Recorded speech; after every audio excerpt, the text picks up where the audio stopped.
Tirupati press club లో నిర్వహించిన media సమావేశంలో కాంగ్రెస్ పార్టీ నాయకులు కార్పొరేట్ విద్యా సంస్థల ఫీజుల విధానంపై తీవ్ర విమర్శలు చేశారు. దేశవ్యాప్తంగా పేద విద్యార్థుల తల్లిదండ్రుల నుంచి పుస్తకాలు, స్కూల్ ఫీజులు, ఇతర విద్యా ఖర్చుల పేరుతో కార్పొరేట్ విద్యా సంస్థలు 10 రెట్లు అధికంగా వసూలు చేస్తున్నారని ఆరోపించారు. ఈ అంశంపై కేంద్ర రాష్ట్ర విద్యాశాఖ మంత్రులు స్పందించకపోవడం బాధాకరమన్నారు.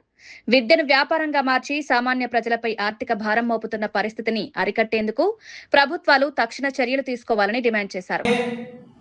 కూటమి ప్రభుత్వం అది గత ప్రభుత్వంలో కావచ్చు, గత ప్రభుత్వంలో కూడా బీజేపీ ప్రభుత్వం 2019 నుంచి కూడా ఎన్టీఏ ఏజెన్సీ వాళ్ళే ఉన్నారు. అప్పుడు లీకేజ్ పేపర్లు కావచ్చు, ఇప్పుడున్న 2024లో కూడా మళ్ళా కూటమి ప్రభుత్వం వచ్చిన తర్వాత ఇప్పుడు కూడా లీకేజ్ పేపర్ చూస్తున్నాం. అంటే రెండు పార్టీలు కూడా బీజేపీ ప్రభుత్వానికి కొమ్ము కాస్తున్నాయి. వాళ్ళు ఏమి చేసిన అరాచకాలు కూడా వాళ్ళకి కొమ్ము కాస్తున్న పరిస్థితి. ఈ రోజు మా రాష్ట్రంలో ఉన్న విద్యాశాఖ మంత్రి ఎందుకు ప్రశ్నించలేదు?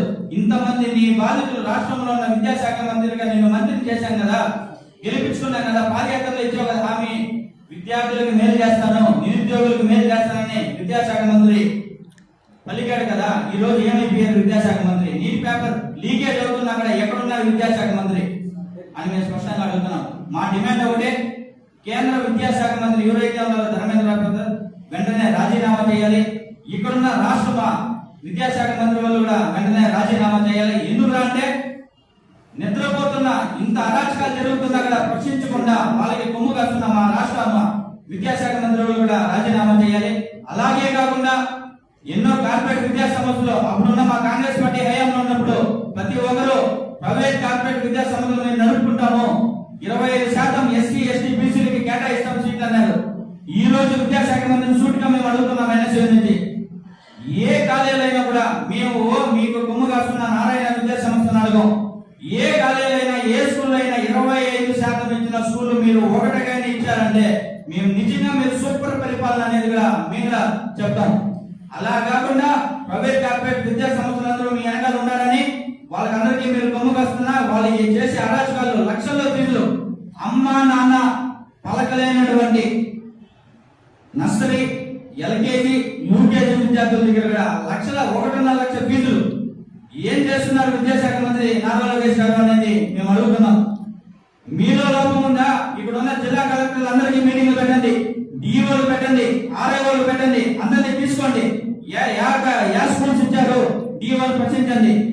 20% సీట్లు ఇవ్వకుండా ఉన్న స్కూల్స్ నా లిస్ట్ ఇవ్వని అడగండి, ఆర్ఐఓ గారిని అడగండి, అన్ని జిల్లాల ఆర్ఐఓ గారిని బిల్లు తెప్పించండి, మీటింగ్ పెట్టండి.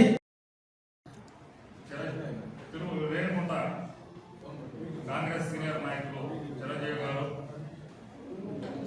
అందరికీ స్వాగతం. భారతదేశంలో 2013లో నీట్ మెడికల్ ప్రవేశానికి నీట్ అని అప్పటి యూపీఏ 2 గవర్నమెంట్ ప్రవేశపెట్టింది. కానీ భారతదేశం మొత్తం 2016లో దాన్ని అమలు చేయడం జరిగింది. 2019లో ఆ నీటి సంస్థను ఎన్టీఏకి బీజేపీ గవర్నమెంట్ అప్పగించడం జరిగింది. కానీ 2024 నుంచి ఇప్పటి వరకు 26 వరకు దాంట్లో పేపర్ లీకేజీలు అయితే ప్రతి ఒక్కటి అవినీతి జరుగుతుంది. దీని మీద రాహుల్ గాంధీ గారు మధ్య రాజస్థాన్లోని కోటా నియోజకవర్గానికి వెళ్ళి భారీ ర్యాలీ నిర్వహించడం జరిగింది.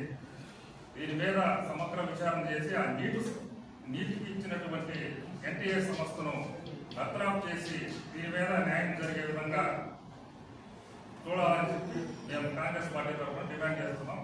బాలప్రభు బాబు గారు అధ్యక్షులు.